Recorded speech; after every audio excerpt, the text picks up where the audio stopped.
Good morning, class 12.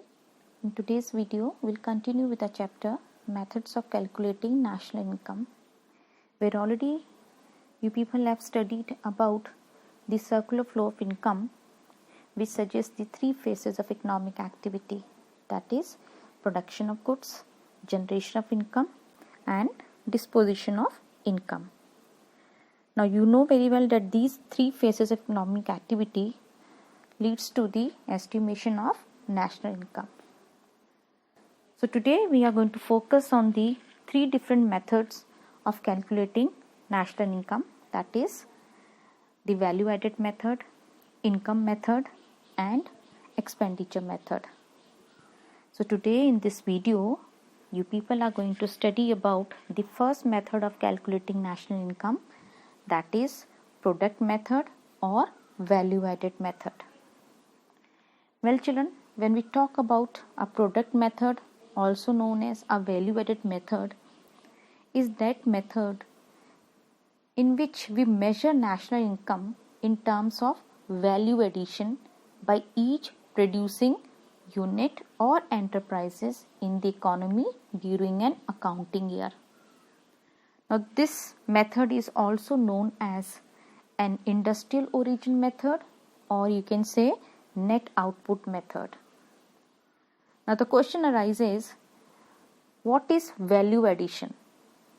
Now when we talk about this concept of value addition, children, value addition is the difference between the value of output of an enterprise and the value of its intermediate consumption.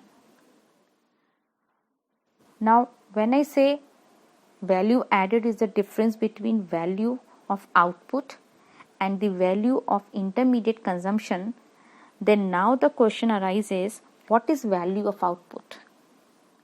Well children, value of output means the market value of the goods or services produced by a firm during an accounting year.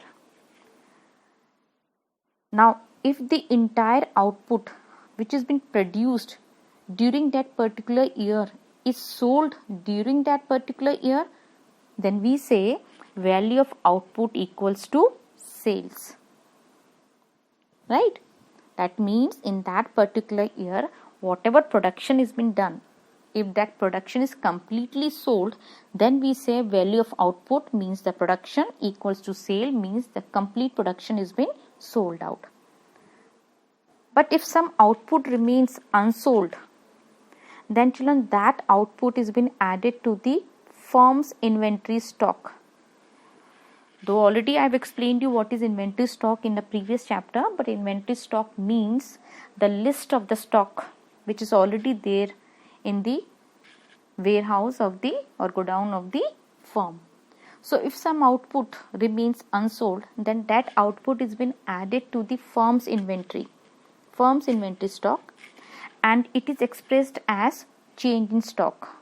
So change in stock is written as delta stock. Okay, it is denoted as delta stock during the year. So children, in such situation, value of output is measured as the sum of total sales during the year and change in stock during the year.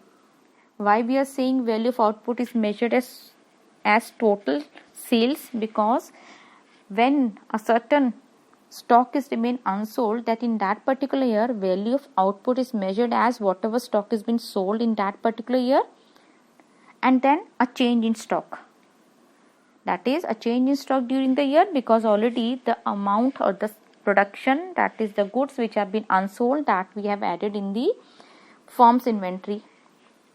So now value of output equals to sales plus change in stock.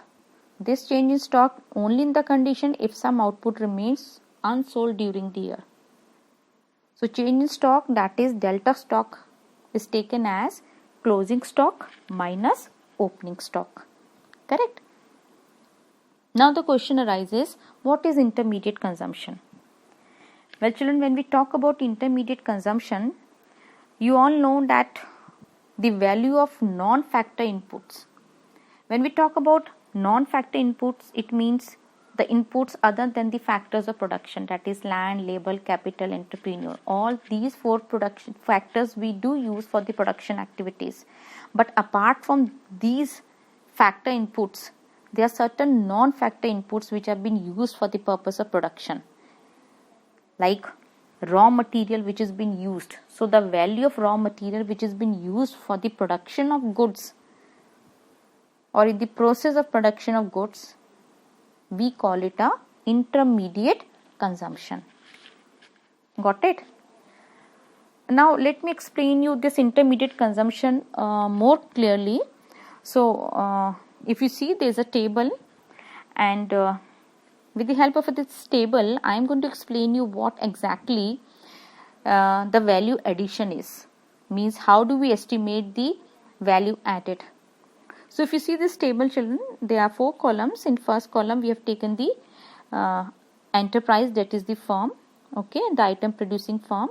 Then second we have a value of output, right?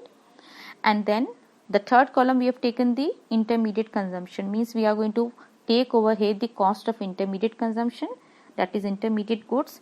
And the last one is value added. Value added, you know very well, is the difference between value of output of an enterprise and the value of intermediate consumption, right? Now children, assume that there is a farmer who does the production of wheat, and in the production of wheat involves the cost of intermediate consumption. Means when the farmer has done this production of wheat, when he has produced the wheat, then in the production of wheat certain inputs, that is intermediate consumptions, were added, like we can say seeds, fertilizers, irrigation expenses, and so on. So for this intermediate goods the farmer has taken 200 rupees, right? Now this means that the value added by the farmer is equal to 600, which is the value of the wheat, value of output, right? Value of output, remember, value of output, market value of the goods, means the market value of the wheat is 600. And in this 600 they are telling you, if we deduct 200, which is an intermediate value, from the 600, your value added is how much, children? It is 400, right? So now this farmer has sold this wheat to the flour mill, at rupees 600. Okay, now this flour mill buys wheat for 600. That means that 600 is a cost of intermediate goods, because he has purchased from the farmer. So 600 becomes an intermediate good. Now what they are telling you, this flour mill, he sells this wheat at rupees 800. So value added by the flour mill is how much, children? 200. If you deduct 600 from 800, you get 200, right? That means he purchased for 600, added 200, and then that is he sold that flour to the baker for rupees 800. Now for baker, rupees 800 is an intermediate value, and the baker sells for rupees 1000. That means if we deduct 800 from 1000, 200, that means the baker has added the value of 200. Now this baker has sold this to the shopkeeper. The shopkeeper, he buys the bread from the baker for rupees 1000 and sells the bread to the household for rupees 1200. Then how much value he has added? 200. The value added by the shopkeeper is 1200 minus 1000, that comes to 200. So children, that means the gross value, gross means total, the gross value added by all the producing enterprises, see, the farmers one is 400, then flour mill 200, then baker 200, and then shopkeeper 200, that comes to 1000. So gross value added by all the producing enterprises within the domestic territory of a country during an accounting year is called GDP at market price, that is gross domestic product at market price. Now with this gross domestic product at market price, we are able to find out national income, that is NNP at factor cost, that is net national product at factor cost, right? Now children, to measure the national income by value added method, there is a procedure which you all are supposed to follow. If you see over here, I have given you how you are going to do it, how from the you are going to come to the national income by the value added method or the product method. The things which you are supposed to take is gross value added in the primary sector at market price plus gross value added in the secondary sector at market price plus gross value added in the tertiary sector at market price. When you add the gross value from these three sectors, you get GDP at market price, that is gross domestic product at market price. Now from this GDP at market price, if you deduct depreciation, that is the value of depreciation, you come at NDP at market price, that is net domestic product at market price. And from this net domestic product market price, when you deduct net indirect tax, you remember when we talk about net indirect tax means minus indirect tax plus subsidies, you get net indirect tax. If you deduct from NDP at market price net indirect tax, you get NDP at factor cost, that is net domestic product at factor cost. And in this net domestic product at factor cost, when you add the NFIA, that is net factor income from abroad, children, you get NNP at factor cost, net national product at factor cost, which is actually the national income. So this is how you can calculate national income, or you can estimate national income by value added method or product method.